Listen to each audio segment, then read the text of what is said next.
Hello and welcome to, frankly, a long overdue explainer on something that should be printed on, I don't know, maybe those little complimentary biscuits airlines used to give out. But alas, here we are. Today, we're diving headfirst into the world of key international human rights conventions. Now I know what you're thinking. ISRAR, this sounds about as exciting as watching paint dry in a silent monastery, but bear with me, because these treaties are anything but boring. These agreements, adopted by the United Nations and other international bodies, are essentially the rule book for how governments should, ideally, behave. They lay out the fundamental rights that every human being, regardless of where they live, what they believe, or how they look, is entitled to. We're talking about biggies like freedom of speech, protection from torture, the right to a fair trial, you know, the kind of stuff that separates a functioning society from, say, a pack of baboons fighting over the last banana. We begin our journey with the granddaddy of them all, the Universal Declaration of Human Rights, or UDHR for those who like their acronyms short and punchy. Adopted in 1948 in the aftermath of World War II, you know, that little global kerfuffle that really put a damper on everyone's day. The UDHR was basically the world saying, okay, we clearly messed up. Let's set some ground rules so this whole mass atrocity thing doesn't happen again. It proclaims a whole bunch of fundamental rights, starting with the very notion that all human beings are born free and equal in dignity and rights. That's right, folks. Regardless of whether you're a neurosurgeon, a nomadic shepherd, or, dare I say, even a politician, you're entitled to the same basic rights. The UDHR covers everything from freedom from slavery and torture to the right to education and an adequate standard of living. It's basically the IKEA instruction manual for a decent society, except instead of ending up with a wonky bookshelf, you get, well, hopefully a more just and humane world. Now, the UDHR is a beautiful poetic document, but it's also pretty broad. So, to flesh things out a bit, we have the International Covenant on Civil and Political Rights, or ICCPR, another snappy acronym for you. This treaty, adopted in 1966, gets into the nitty-gritty of what it means to have civil and political rights. We're talking about things like freedom of expression, freedom of thought, conscience and religion, the right to a fair trial, and the right to be free from arbitrary arrest or detention. Think of it as the UDHR's slightly more serious, legally binding older sibling. It's the one that says, look, we're serious about this whole human rights thing. Here's a legally binding contract. Sign here, initial here, and for the love of all that is holy, please stop throwing people in jail for disagreeing with you. The ICCPR also has an optional protocol that allows individuals to file complaints with the UN Human Rights Committee if they believe their rights have been violated. So, you know, there's that little bonus feature. Next up, we have the International Covenant on Economic, Social and Cultural Rights, or ICESCR. This treaty, also adopted in 1966, tackles the other side of the human rights coin: economic, social and cultural rights. Because let's face it, freedom of speech is great, but it's a bit hard to appreciate on an empty stomach. The ICESCR covers a whole range of rights related to work, education, health, and an adequate standard of living. It recognizes that everyone has the right to work, to fair wages, to form and join trade unions, to social security, to the highest attainable standard of physical and mental health, and to education.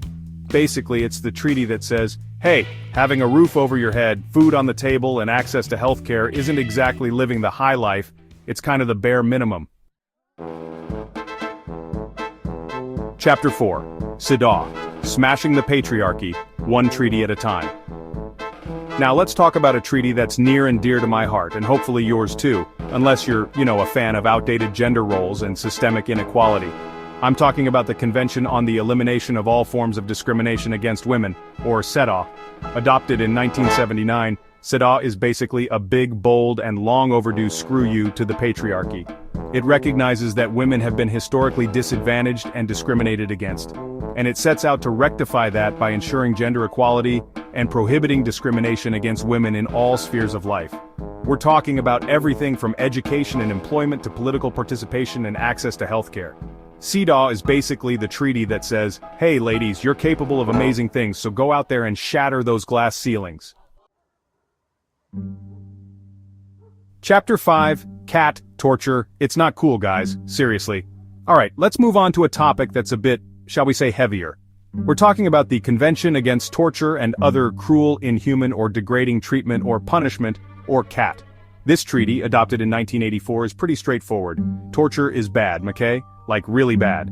The CAT prohibits torture under any circumstances, and it obliges states to prevent, investigate, and punish acts of torture. This includes physical torture like, the rack, waterboarding, and good old-fashioned beatings, but it also includes psychological torture like sleep deprivation, solitary confinement, and forced nudity. Basically, if it's something you wouldn't want done to you, it's probably covered by the CAT. And let's be honest, no one wants to be subjected to that kind of treatment except maybe, and I say this with caution, a select few individuals who enjoy extremely niche and frankly disturbing forms of entertainment. But for the rest of us, torture, a big no-no. Chapter 6. CRC protecting the tiny humans because they're people too. Next up, we have the Convention on the Rights of the Child, or CRC. This treaty, adopted in 1989, is all about protecting the rights of those little humans who seem to have a knack for getting into sticky situations. The CRC establishes a whole bunch of rights for children, including the right to life, survival, and development, protection from exploitation, abuse, and neglect, access to education and healthcare, and the right to express their views and participate in decisions that affect them.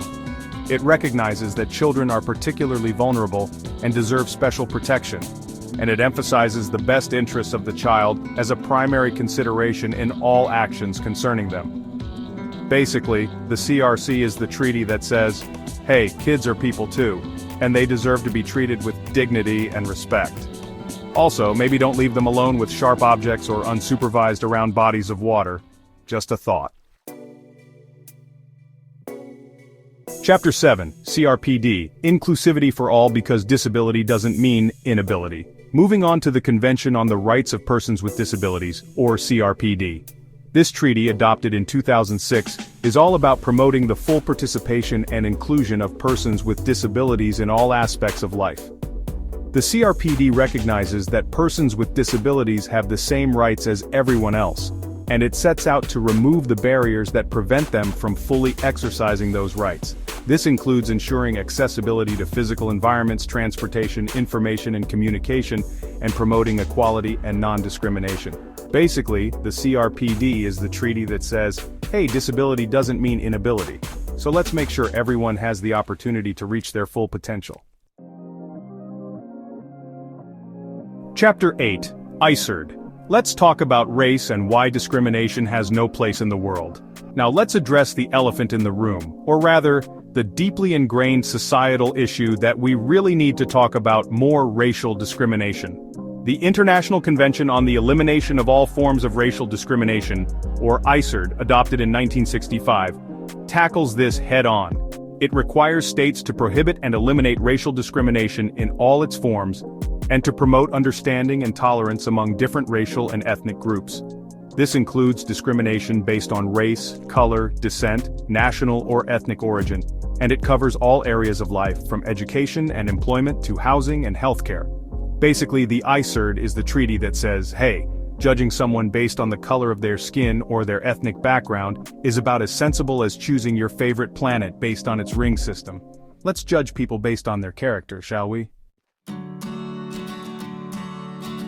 Chapter 9, ICMW Protecting Migrant Workers, because everyone deserves basic rights regardless of where they're from. Let's talk about migrant workers. The people who leave their homes, their families, and everything they know to seek a better life, often facing exploitation and abuse along the way.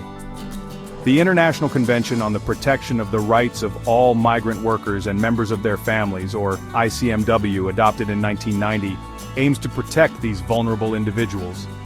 It recognizes that migrant workers, regardless of their migration status, are entitled to the same basic human rights as everyone else. This includes the right to fair wages, decent working conditions, access to healthcare, and protection from exploitation and abuse. Basically, the ICMW is the treaty that says, hey, just because someone is a migrant worker doesn't mean they're not human. They deserve to be treated with dignity and respect, just like anyone else. Chapter 10, ICCPR, Enforced Disappearances, a chilling reality we must confront. And finally, we come to a topic that's both deeply disturbing and sadly all too common in forced disappearances. The International Convention for the Protection of All Persons from Enforced Disappearance, or ICCPR, adopted in 2006, aims to prevent this heinous crime and ensure justice for victims and their families. Enforced disappearance is a truly terrifying crime, where people are abducted, often by state actors, and then their whereabouts are concealed, leaving their loved ones in a perpetual state of anguish and uncertainty. The ICCPD requires states to criminalize enforced disappearance, to prevent it from happening, and to investigate and prosecute those responsible. It also establishes the right of victims to the truth and to reparation. Basically, the ICCPD is the treaty that says, hey, making people vanish into thin air is not okay. It's a crime against humanity and it needs to stop. Outrow a more just and equitable world, it starts with us. So, there you have it, 10 key international human rights conventions that form the backbone of international human rights law. These treaties have shaped national legal frameworks around the world and continue to guide global efforts to protect human dignity. They represent a collective commitment to building a world where everyone, regardless of their background, can live with dignity, freedom, and equality. Now, it's important to note that while many states have ratified these treaties, making them legally obligated to implement their provisions, challenges in enforcement and compliance remain key issues in the human rights discourse. It's like having a really well-written recipe for a delicious cake, but then forgetting to preheat the oven or using salt instead of sugar. That's where we come in. Understanding these conventions is the first step towards advocating for a more just and equitable world. It's about holding our leaders accountable, demanding justice for victims of human rights violations, and working together to create a world where everyone's rights are respected and protected. So, let's get baking, shall we?